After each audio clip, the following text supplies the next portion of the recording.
The Last of Us doesn't mess around when it comes to ripping your heart out. Today we'll break down the worst deaths in the show so far, from simple bite marks to horrific golfing incidents. So let's get into it.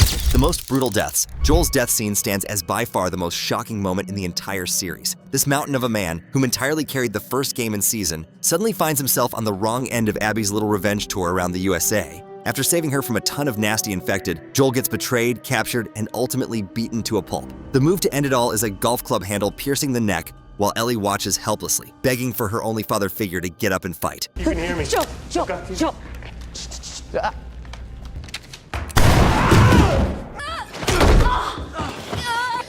get up.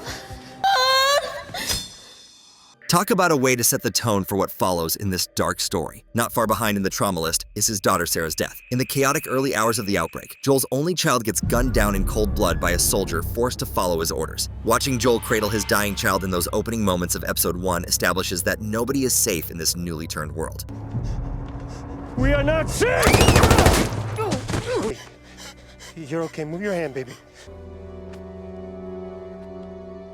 Her passing haunts every decision Joel makes from that point forward, and is the foundational trauma for his eventual bond with Ellie. But the savage deaths don't stop there. This one, however, was far more deserved. David's death delivers some much-needed karmic justice after everything he pulled. At first glance, he seems like a helpful community leader, someone who calls to peace and harmony, but the mask quickly slips in front of Ellie to reveal a cannibalistic predator with disturbing intentions toward the young girl. Their final showdown in a burning restaurant ends with Ellie hacking him to death in a frenzy that's just as satisfying as it is incredibly disturbing.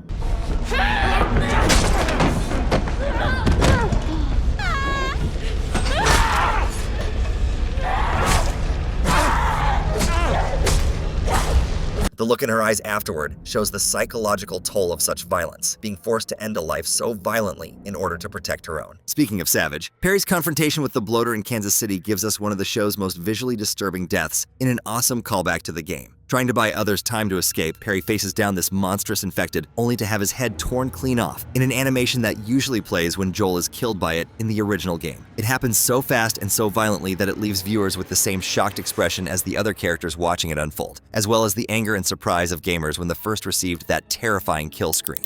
Deaths that crushed hope. The double tragedy of Henry and Sam hits fans like a freight train every time.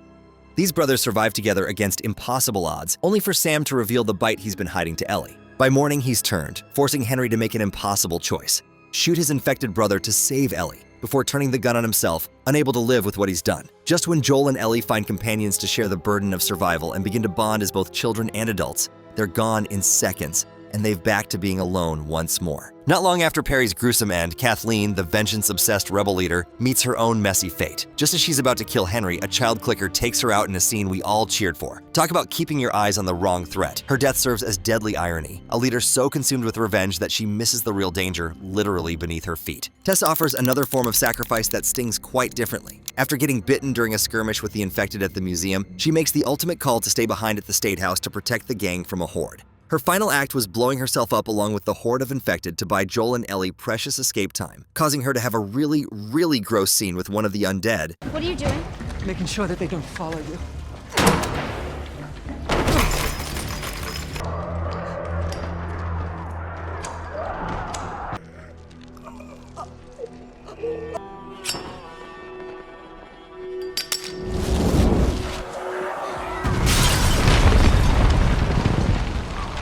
Her choice shows that even in this broken world, selflessness still finds a way to shine through, even if it is in a weird kissing scene.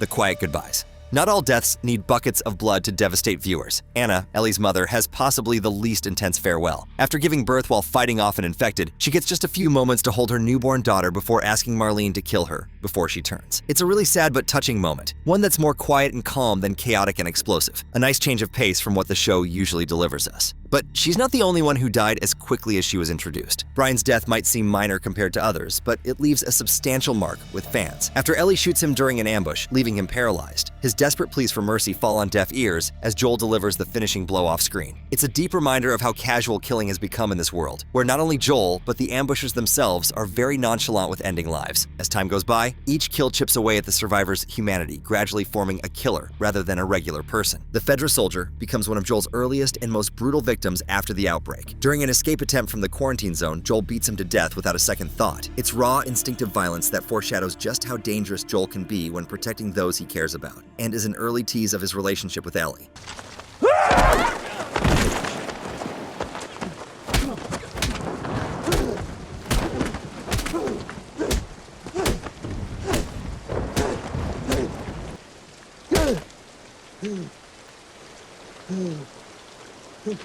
Although it was a savage beatdown, it was necessary for the group to remain undetected. Love in the Lost World. Bill and Frank's story carves out a rare space for tenderness in the apocalypse. After Frank becomes terminally ill, he asks for one perfect day with Bill, ending with both men choosing to die together peacefully instead of one living without the other. After years of standing by each other side by side, their deaths remain with viewers not for their violence, but for their dignity and choice. In a world where most die screaming, they exit on their own terms, surrounded by love. Marlene's death, on the other hand, captures Joel's transformation into something deeply morally complicated.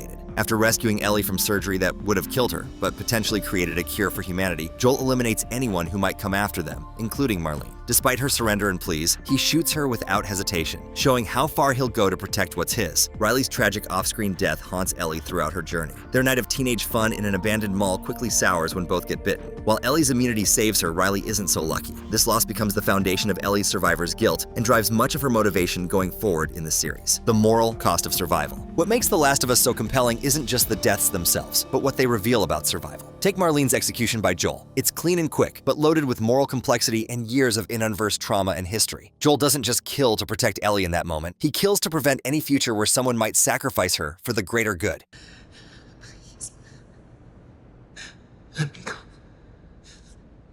You just come after her. It's protection twisted into possession, love warped by years of trauma. Joel's own death in Season 2 completes the brutal circle that began with Sarah way back in 2003. After years of violence justified as survival, his past catches up through Abby's revenge, whether fans love or hate it. The brutal beating he endures before Ellie finds him and witnesses his death creates a deep emotional wound that extends beyond the screen to the audience who'd grown to care for this complicated man. The recurring theme across all these deaths is clear. Survival demands sacrifice, whether of others or parts of yourself. Each character who falls leaves a mark on those who continue, creating layers of trauma, guilt, and hardened resolve. Even those who remain breathing have lost something fundamental to their humanity. Frank and Bill's shared suicide stands as the rare exception. Unlike the others, they choose their end together, finding a strange victory in deciding when and how they leave this world. Their peaceful departure offers a bittersweet contrast to the violent ends most characters face, a twisted form of control. Anna's death illustrates another facet of this brutal world. Sometimes the most devastating losses come quietly, wrapped in love and duty. Her final request to Marlene, "Save my daughter, then end my life," creates ripples that define Ellie's entire journey long before she understands why. The show never shies away from showing how violence corrodes and ultimately controls the soul. Brian's pleas for mercy, Joel's execution of Marlene, David's brutal end at Ellie's hands. Each killing takes something from the survivor. The physical threat of infection might be obvious, but the moral decay spreads just as relentlessly. Eventually, someone finds themselves entirely giving in to hatred, creating a viscous cycle like we saw with Joel and Abby. In The Last of Us, death isn't just a tragic event, it's transformation for those surrounding it. Each loss reshapes the survivors, pushing them further from who they were before the outbreak. Joel begins as a father and ends as something far more complicated, a murderer and form of foster parent who would do anything for his newfound family. Ellie starts innocent and grows increasingly hardened with each person she loses or kills, ultimately setting out on a crazy journey for revenge in Season 2. I'm gonna kill you. I'm gonna kill you! You're gonna die! You're all gonna fucking die! What makes these deaths really stick isn't just their brutality, but their inevitability. In a world where the infection has rewritten the rules of life, death always lingers just around the corner. The characters know this. It's why Tess can face her end with such resignation, why Henry pulls the trigger so quickly after losing Sam, and why so many off-screen communities ended with the first bites reaching their loved ones. The Last of Us forces us as viewers to confront uncomfortable questions about what survival is worth. Is Joel right to doom humanity by saving Ellie? Is Marlene right to sacrifice one girl for a possible cure, even without her consent? There are no easy answers, no white and black, just people making impossible choices in a world that offers no good options. So this has been the worst deaths in The Last of Us. Who do you think suffered the worst fate, and who do you feel got off easy? Let us know in the comments. And if you want to see more The Last of Us content, click the video on screen now.